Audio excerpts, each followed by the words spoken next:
وبرکاتہ. وعلیکم خیریت سے ہیں السلام. شیخ؟ میں ٹھیک ہوں الحمدللہ. ایک سوال ہے شیخ کہ ایجوکیشن لون جو ملتا ہے پڑھنے کے لیے، پڑھائی کرنے کے لیے، بچہ کوئی کورس کر رہا ہے تو انڈین گورنمنٹ اس کو لون دیتی ہے تاکہ وہ پڑھائی اپنا کمپلیٹ کر لے. پڑھائی کرنے کے بعد اپنا وہ لون جمع کر دے. پھر تو کیا اس لون کو لے کر کے پڑھائی کر سکتے ہیں؟ کیا اسلام میں اس کا کہاں تک جائز ہے؟ اس کے بارے میں تھوڑا بتائیے گا. میں جزاک بتاتا اللہ ہوں. خیر. بارک اللہ فیکم. السلام علیکم ورحمۃ اللہ وبرکاتہ. یہ سوال ہمارے کامل بھائی ہیں ہمارے گروپ میں، انہوں نے بھی مجھے یاد آیا پچھلے دنوں پوچھا تھا، اور میں نے ان کی خدمت میں مفتی مملکت سعودی عرب شیخ عبدالعزیز بن باز کا فتویٰ نقل کیا تھا. اس سے پہلے کہ میں وہ آپ کی خدمت میں پیش کروں، یہ عرض کر دینا چاہتا ہوں کہ اسلام علم حاصل کرنے کی نہ صرف ترغیب دیتا ہے بلکہ اسے فرض قرار دیتا ہے. اللہ رب العالمین قرآن کریم میں فرمایا، اللہ تعالیٰ، اللہ کے رسول صلی اللہ علیہ وسلم نے فرمایا، طلب العلم فریضۃ علی کل مسلم. علم حاصل کرنا ہر مسلمان پر فرض ہے. یہاں یہ علم کون سا علم ہے؟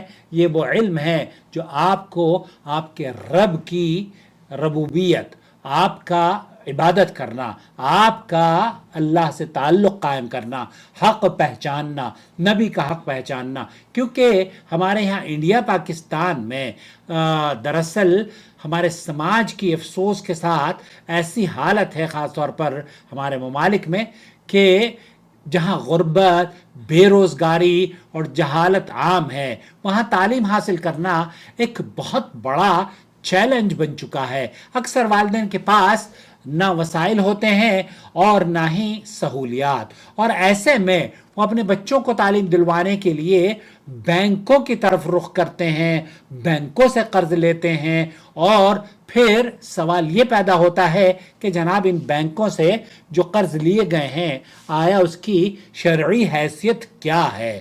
یہی پوچھا گیا کہ اس کی شرعی حیثیت کیا ہے. اسلام ہمیں یہ سکھاتا ہے کہ مقصد کتنا ہی اعلیٰ کیوں نہ ہو، اس تک پہنچنے کا ذریعہ بھی پاکیزہ اور اعلیٰ اور حلال ہونا چاہیے. اگر تعلیم حاصل کرنے کے لیے ایسا ذریعہ اختیار کیا جائے جو اللہ کی ناراضگی کا سبب بنے تو اس علم میں نہ برکت ہوگی نہ ہی حقیقی فائدہ. ایسے میں اگر کوئی سودی قرض یعنی بینک سے ایسا قرض لیتا ہے جس پر سود ادا کرنا لازم ہو تو اس میں کسی کا اختلاف نہیں ہے کہ شرعاً حرام اور ناجائز ہے، چاہے وہ تعلیم ہی کے لیے کیوں نہ لی. لیکن بینکوں سے ہمارے یہاں انڈیا میں مجھے بتایا گیا کہ ہندوستان کی گورنمنٹ نے ایک اسکیم چلائی ہے اسٹوڈنٹس کے لیے. خاص طور پر اگر آپ قرض لیتے ہیں بینکوں سے تو پھر وہ بغیر سود کے آپ کو قرض دیتی ہے. انڈیا میں، پاکستان کا مجھے نہیں پتا. تو اگر قرض لینا، شیخ عبدالعزیز بن باز رحمۃ اللہ علیہ فرماتے ہیں کہ اگر قرض لینا شرعی طور پر ہو، یعنی جتنا لیا جائے اتنا ہی واپس کیا جائے، تو چاہے وہ بینک سے ہی کیوں نہ لیا جائے، اس میں کسی اضافہ نہ ہو، یا بینک سے کوئی چیز ادھار خرید لی جائے زیادہ قیمت پر، تو یہ بالکل جائز ہے. لیکن اگر قرض سود پر لیا جائے تو یہ حرام ہے، کیونکہ اللہ تعالیٰ قرآن کریم میں فرماتا ہے الذین یأکلون الربا لا یقومون الا کما یقوم الذی یتخبطہ الشیطان من المس.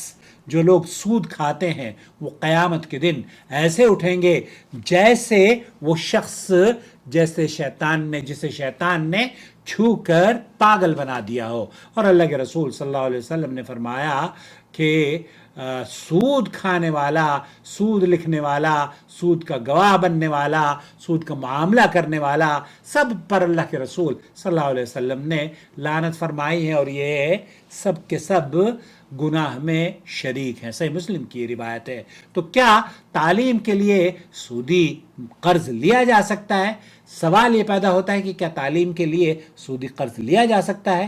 تو سودی قرض لینا حرام ہے، جائز نہیں ہے. البتہ اگر آپ کے ملک میں جیسے ہندوستان میں اگر کہیں بھی کوئی بینک یا کوئی ایسا ادارہ جو آپ کو سپورٹ کرتا ہو، اور وہ بینک ہی کیوں نہ ہو، آپ اس سے قرض لے سکتے ہیں بشرطے کہ اس میں سود انوالو نہ ہو، اور اس کا متبادل حل بھی اگر آپ چاہیں تلاش کریں تو آپ کو مل جائے گا، کوئی نہ کوئی ادارہ آپ کو ایسا مل جائے گا جو کہ آپ کی ضرورت کو مد نظر رکھتے ہوئے آپ کو بیت المال، یا اللہ کرے کہ اس طرح کے ادارے آگے نکل کر آئیں اور ہمارے بچوں کے لیے، ہمارے اس مسلمانوں کے بچوں کے لیے خاص طور پر آسانیاں فرمائیں۔ والسلام علیکم ورحمۃ اللہ وبرکاتہ۔ پلیز اپنی رائے سے ہمیں ضرور نوازیے گا۔ ہماری ویڈیوز آپ کو کیسے لگتی ہیں، اور انہیں دیکھنے کے بعد لائک کیا کیجیے، اور چینل تو سبسکرائب کر لیجیے۔ Before you go away channel subscribe کر لیں۔